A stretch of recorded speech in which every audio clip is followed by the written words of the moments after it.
Assalamualaikum warahmatullahi wabarakatuh. Waalaikumsalam. Alhamdulillahirabbil alamin wassalatu wassalamu ala sayyidil mursalin wa ala alihi wa sahbihi ajmain. Qala Allah Ta'ala fil Qur'anil Karim, bismillahirrahmanirrahim. Yarfa'illahu alladhina amanu minkum walladhina utul ilma darajat.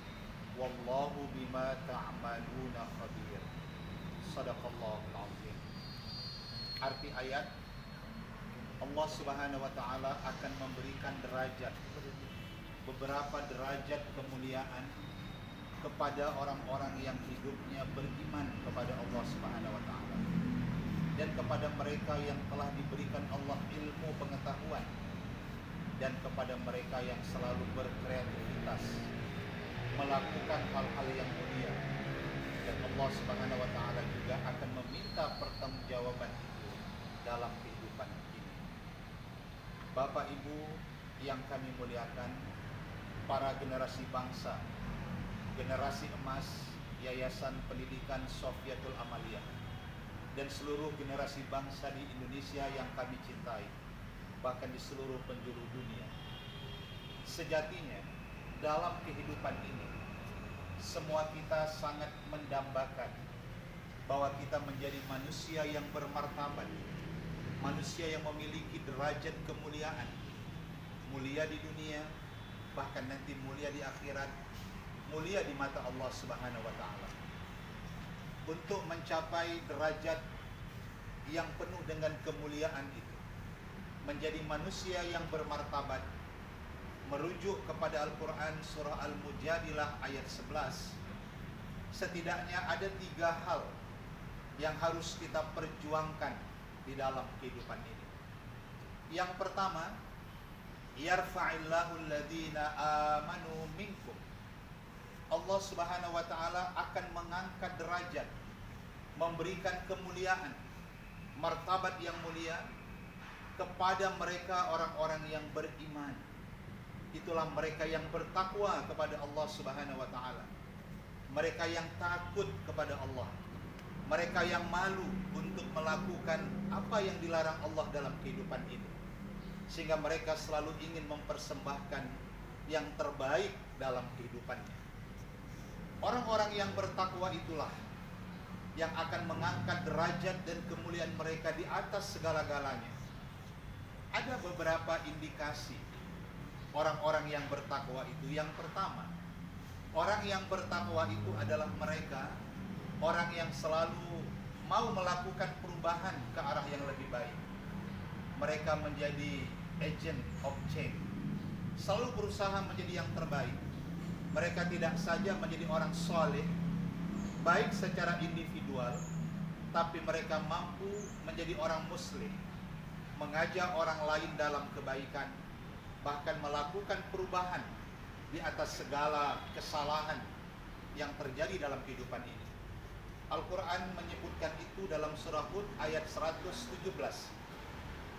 Wa ma kana rabbuka liyuhlikal qura bidzulmin illa wa ahluha muslimun.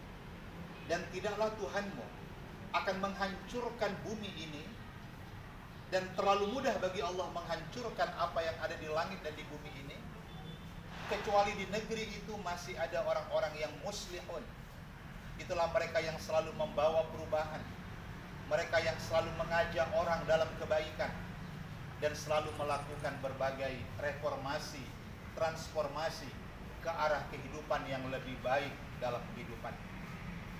Bapak Ibu, para generasi emas, generasi bangsa yang kami muliakan, orang-orang yang bertakwa itu juga adalah mereka yang selalu cinta kepada tanah airnya.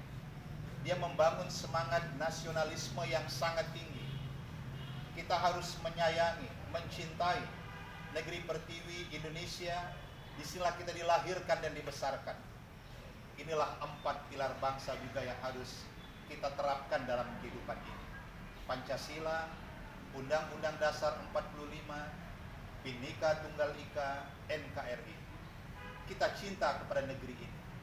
Kita tidak ingin di negeri ini terlalu banyak air mata, darah yang mengalir karena berbagai kejadian yang tidak kita inginkan. Negeri ini merupakan warisan dan titipan Allah kepada kita yang harus kita kembangkan sumber daya alamnya. Kita harus bersatu padu membangun negeri pertiwi yang kita cintai sesuai dengan kapasitas kita. Itulah pribadi takwa yang juga memiliki semangat nasionalisme yang sangat tinggi. Kemudian, indikasi orang yang bertakwa sebagai manusia yang bermartabat itu juga adalah mereka orang yang memiliki religius rasional. Religius rasional itu artinya mereka orang yang selalu mendapatkan cahaya keimanan dalam hidupnya. Mereka yang selalu mendapatkan cahaya kebenaran dalam kehidupannya. Religius rasional. Rasional itu adalah manifestasi daripada akal yang sehat. Nah, sehingga pribadi takwa itu mereka akan senantiasa mampu mencerahkan berpikir dengan akal yang sehat. Sehingga pribadi takwa, manusia yang bermartabat itu, pikirannya, perbuatannya, tindakannya tidak akan meresahkan orang lain.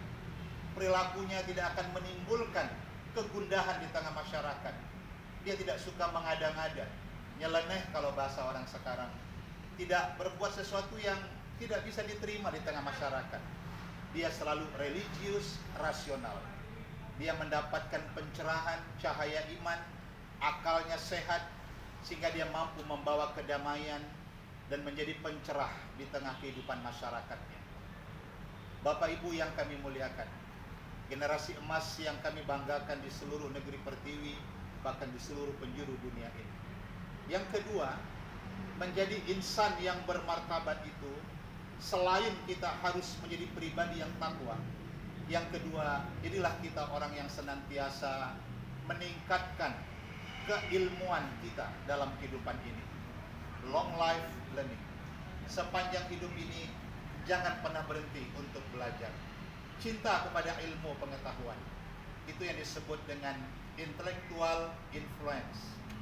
Manusia yang bermartabat itu adalah mereka yang berilmu, berwawasan, berpengalaman, dan kemudian ilmu yang mereka miliki berdaya guna di tengah masyarakat.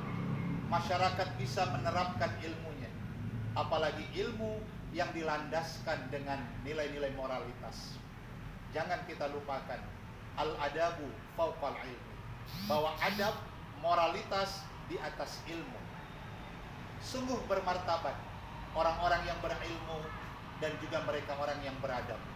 Tetapi orang yang berilmu tanpa beradab, ini tidak akan mengangkat martabat mereka sendiri, tapi akan meruntuhkan nilai-nilai kemanusiaannya. Maka pribadi takwa itu sesungguhnya adalah pribadi yang cerdas, dan dia mampu membawa pengaruh, dia membawa kedamaian bagi sekelilingnya, dan dia mampu menjadi teladan di tengah masyarakatnya, karena ilmunya dilandasi juga dengan nilai moralitas yang agung. Hari ini kita sangat membutuhkan, bahkan merindukan keteladanan orang-orang cerdas yang bisa menjadi teladan dengan dasar keimanan dan ketakwaannya kepada Allah Subhanahu wa taala. Bapak Ibu yang kami muliakan, para generasi emas yang kami banggakan. Dan yang ketiga, manusia yang bermartabat itu adalah mereka yang senantiasa memiliki kreativitas.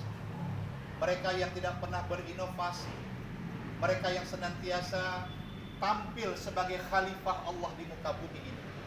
Mereka sadar bahwa kita hadir di bumi Allah ini, kita sebenarnya adalah sebagai wakil Tuhan. Dan Allah berikan kepada kita bumi ini supaya kita mampu mengelola bumi ini dengan baik, mengembangkan sumber daya alam, mengembangkan sumber daya manusia, supaya nanti kita mampu mempertanggungjawabkan apa yang sudah kita lakukan selama kita hidup di bumi yang fana ini. Kita sadari hidup ini adalah amanah, dan suatu saat Allah akan meminta pertanggungjawaban itu. Siapa yang hidupnya menjalankan amanah, Allah akan berikan martabat dan kemuliaan. Tetapi siapa yang mengkhianati kehidupan ini, maka juga Allah akan mendatangkan kepadanya kesengsaraan, di dunia bahkan di akhirat. Marilah kita mainkan, kita perankan ketiga hal ini untuk mengangkat derajat kita sebagai manusia yang bertakwa, manusia yang memiliki intelektual, ilmu pengetahuan, dan manusia yang senantiasa berkarya, berkreativitas, dan menghasilkan gagasan-gagasan yang cemerlang, karya-karya monumental yang akan menjadi kenangan sepanjang masa. Demikian, semoga bermanfaat. Insya Allah kita semua termasuk insan yang bermartabat. Amin ya rabbal alamin. Wassalamualaikum warahmatullahi wabarakatuh.